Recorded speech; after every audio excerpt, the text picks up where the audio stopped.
1936, di ujung timur Nusantara, terbentang pegunungan yang puncaknya diselimuti salju abadi, sebuah fenomena langka di Katulistiwa. Di sinilah 3 orang Belanda memulai ekspedisi yang akan mengubah peta kekayaan dunia. Misi mereka sederhana, menjadi orang pertama yang mencapai puncak Kartens sebelum Jepang melakukannya. Di balik itu, mereka justru menemukan sesuatu yang luar biasa.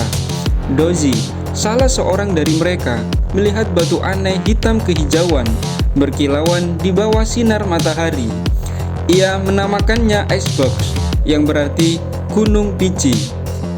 Tak jauh dari Icebox, Dozi menemukan gunung lain yang kelak akan mengguncang industri tambang dunia, Grasberg. Namun, laporan Dozi tersimpan rapi di perpustakaan Belanda selama 2 dekade. Perang Dunia Kedua, perjuangan kemerdekaan Indonesia, dan konflik Iran Barat mengubur temuan mereka. 23 tahun kemudian, seorang Amerika yang menemukan laporan itu, dan ketika ia tiba di Papua, ia tidak hanya menemukan tembaga, ia menemukan gunung emas. Inilah kisah Papua, gunung emas yang mengubah sejarah Indonesia.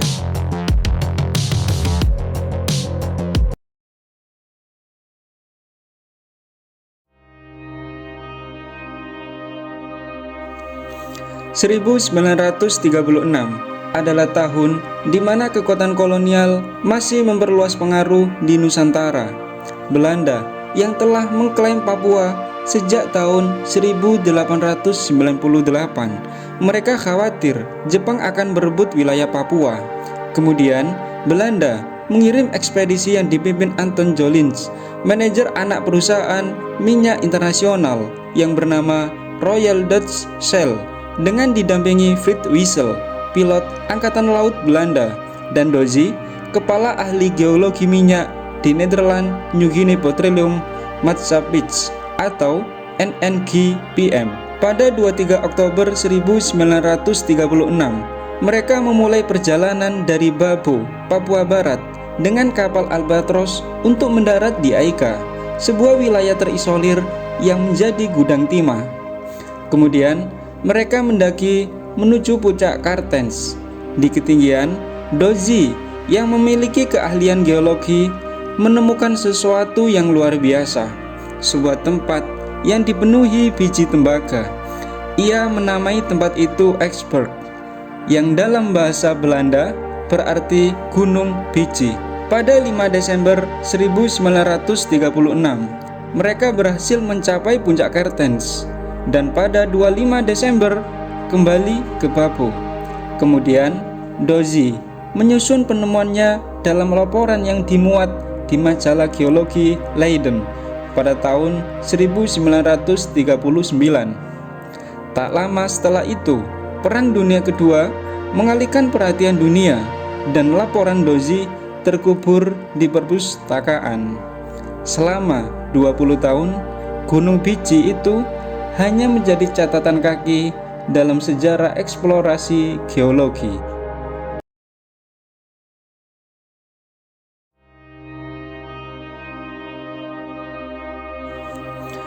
(1959), sebuah perusahaan tambang asal Amerika Serikat bernama Freeport Sulphur Company sedang menghadapi krisis besar. Fidel Castro yang baru berkuasa menasionalisasi seluruh perusahaan asing di Kuba, termasuk tambang sulfur Freeport. Perusahaan itu nyaris bangkrut. Di tengah keputusasaan, Forbes Wilson, direktur eksplorasi Freeport, bertemu dengan Jan van Gruisen, managing director S. Borneo Company di Eropa. Dalam pertemuan itu, Gruisen menceritakan tentang laporan Dozi, sebuah dokumen yang ia temukan di perpustakaan Belanda. Wilson langsung tertarik. Ia berhenti merokok dan melatih fisiknya untuk ekspedisi ke Papua. Pada tahun 1960, ia memimpin tim ekspedisi bernama Delflin untuk menemukan kembali Icebox, dan mereka menemukan sesuatu yang bahkan melampaui imajinasi Dozi. Wilson tidak hanya menemukan biji tembaga, ia menemukan emas dan perak dalam jumlah yang tak terbayangkan. Dalam buku The Conquest of Copper Mountain, Wilson memperkirakan iceberg mengandung sekitar 30 juta ton biji, dan itu hanya permukaan. Seorang geolog Freeport kemudian menyebut bahwa Dozy keliru menamainya Gunung Tembaga. Yang ia lihat sebenarnya adalah Gunung Emas. Freeport segera menekan kontrak eksplorasi dengan East Borneo Company pada 1 Februari 1960. Namun, ada satu hambatan besar. Irian Barat belum menjadi bagian dari Indonesia.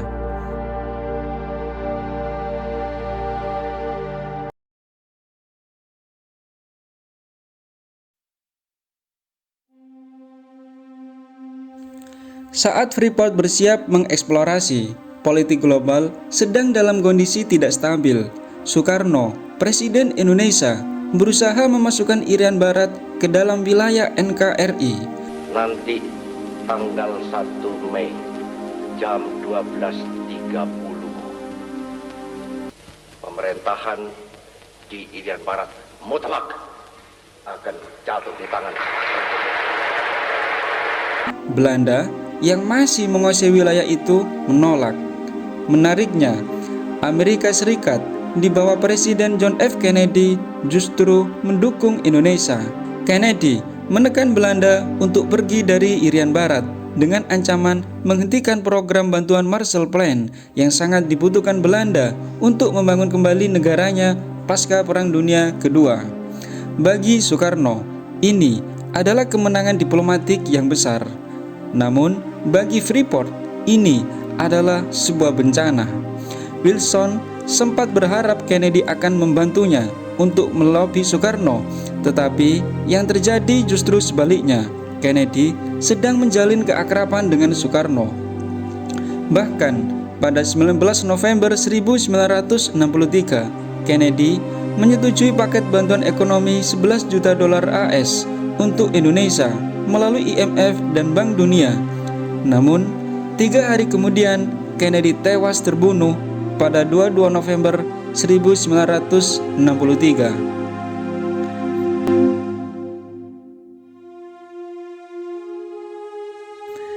Kebijakan luar negeri Amerika berubah drastis. Presiden Lyndon B. Johnson membatalkan paket bantuan untuk Indonesia. Kini, hubungan Soekarno dengan Amerika semakin memburuk dan Soekarno semakin mendekat dengan blok komunis. Di balik kebijakan ini, ada sosok bernama Augustus Silong, mantan petinggi perusahaan minyak Texaco atau Caltex, dan seorang yang memiliki jabatan sebagai direktur Freeport sejak tahun 1960. Long dikenal sebagai tokoh yang dekat dengan jaringan intelijen AS dan diyakini oleh sejumlah pengamat seperti jurnalis investigasi Lisa Pease menjadi salah satu arsitek di balik perancangan skenario kudeta terhadap Soekarno. Ia dan jaringan pengusaha AS menjuluki Jenderal Soeharto sebagai "Your Local Army Friend". Spekulasi ini dianggap oleh berbagai kalangan seperti sejarawan dan jurnalis investigasi memang masih menjadi perdebatan. Namun, yang jelas, setelah 1965, peta politik Indonesia berubah total.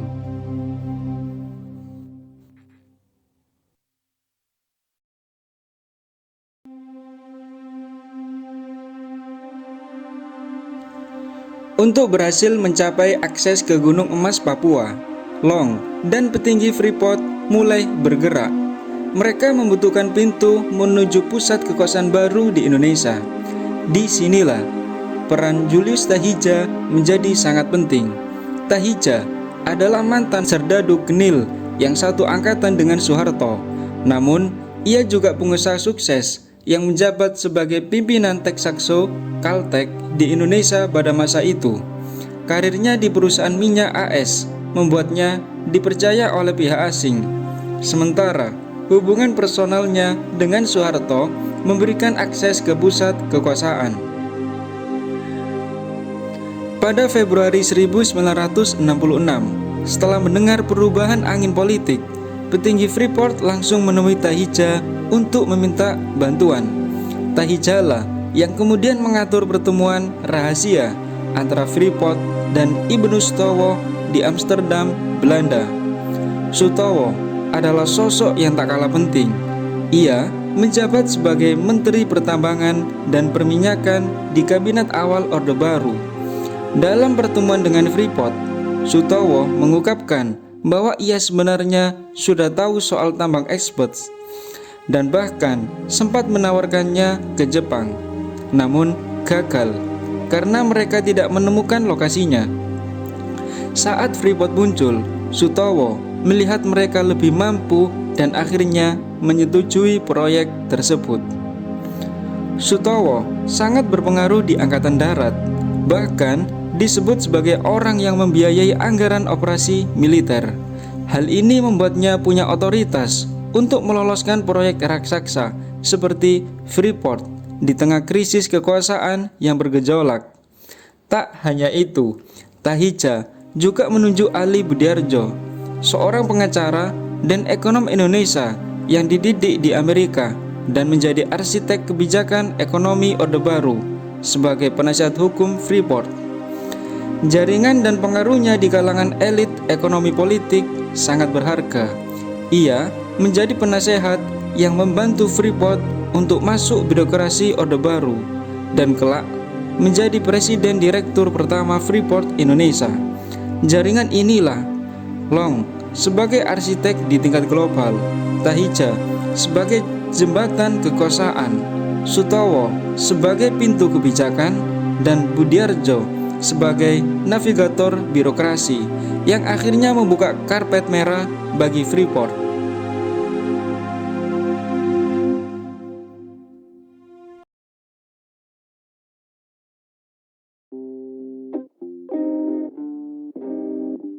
(1966) Soekarno lengser, Soeharto naik, kabinet baru dibentuk, dan kurang dari 2 bulan setelah resmi menjadi presiden, Soeharto menandatangani Undang-Undang Nomor 1 Tahun 1967 tentang penanaman modal asing. Ini adalah momen penting. Selama masa Orde Lama, Soekarno tidak pernah mengizinkan investasi asing di Indonesia. Ia bahkan menutup jatah 60% dari perusahaan minyak asing untuk rakyat Indonesia. Soekarno pernah berkata, biarkan kekayaan alam kita tetap tersimpan di perut bumi, sampai insinyur-insinyur Indonesia mampu mengelolanya sendiri. Namun, Soeharto berpikir berbeda. Pada masa itu, kondisi ekonomi tidak stabil karena inflasi mencapai 600 hingga 700%, pembangunan terhenti, dan kas negara kosong. Soeharto harus melakukan sesuatu kebijakan untuk memulihkan kondisi ekonomi negara. Ia memilih Undang-Undang PMA. Kemudian, dia membutuhkan investasi asing secepat mungkin untuk menunjukkan kepada dunia bahwa Indonesia terbuka untuk bisnis. Kemudian Freeport menjadi alat politik Soeharto untuk menarik investor asing lainnya. Pada 7 April 1967, 2 bulan setelah Soeharto resmi menjadi presiden, kontrak karya pertama ditandatangani. Freeport menjadi perusahaan asing pertama yang kontraknya diteken rezim Orde Baru. Penandatanganan dilakukan oleh Departemen Pertambangan, dihadiri Menteri Pertambangan Slamet Bratanata, Presiden Freeport Sulfur Robert C. Hills, Presiden Freeport Indonesia Forbes Wilson, dan Duta Besar AS untuk Indonesia Marshall Green. Karpet merah untuk Freeport terbentang.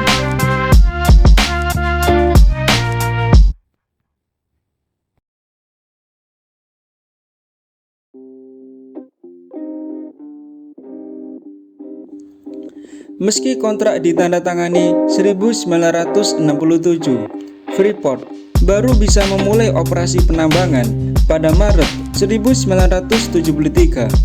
Penambangan ekspor dimulai. Pada Desember 1973, pengapalan 10.000 ton tembaga pertama dilakukan ke Jepang. Soeharto langsung ke Papua untuk meresmikan fasilitas produksi di Tembagapura. Dalam pidatonya, ia tampak sumringah. Baginya, ini adalah bukti bahwa Indonesia telah pulih dari krisis dan siap bersaing di kancah global. Hingga 1980 saja, tambang experts telah menghasilkan 23 juta ton biji, diolah menjadi 520.000 ton tembaga, 600 ton perak, dan 46,3 ton emas. Iceberg habis ditambang pada tahun 1989, tetapi Freeport belum selesai. Pada 1988, mereka menemukan cadangan baru Grasberg yang terletak hanya 1 km dari Iceberg. Gunung inilah yang kelak menjadi tambang emas terbesar di dunia dan tambang tembaga ketiga terbesar di dunia. Penemuan Grasberg mengubah peta pertambangan global. Cadangan emasnya diperkirakan mencapai 52,1 juta ons dengan nilai jual 77 miliar dolar AS. Sementara cadangan biji tembaganya mencapai 40,3 miliar pon. Pada 2004, tambang ini diperkirakan memiliki cadangan 46 juta ons emas. Pada 2006, produksinya mencapai 610.800 ton tembaga dan 58,4 juta gram emas. Pada 1991, kontrak karya kedua ditandatangani, memperpanjang masa operasi Freeport hingga 30 tahun dengan opsi perpanjangan 2 kali, masing-masing 10 tahun, yang berarti kontrak akan berakhir pada 2041. Dari ekspedisi 1936 yang hampir terlupakan hingga menjadi tambang emas terbesar dunia, kisah Papua adalah kisah bagaimana kekayaan alam mengubah nasib sebuah bangsa. Kita telah melihat bagaimana Augustus Silong merancang skenario di balik layar, Julius Tahija menjadi jembatan kekuasaan, Ibnu Stowo membuka pintu kebijakan, dan Ali Budiarjo menjadi navigator birokrasi. Kita juga melihat bagaimana dua peristiwa besar, pembunuhan Kennedy pada 22 November 1963 dan G30S pada 1965 menjadi titik balik yang membuka jalan bagi Freeport. Dan bagaimana Soeharto di tengah krisis ekonomi melihat Freeport sebagai solusi dan alat politik untuk menarik investasi asing. Namun, semua ini baru awal. Bagaimana isi kontrak karya itu? Berapa besar keuntungan Freeport? Berapa lama perjuangan Indonesia menguasai gunung emas sendiri? Dan apa dampaknya bagi rakyat Papua? Semua akan kita bahas pada episode berikutnya.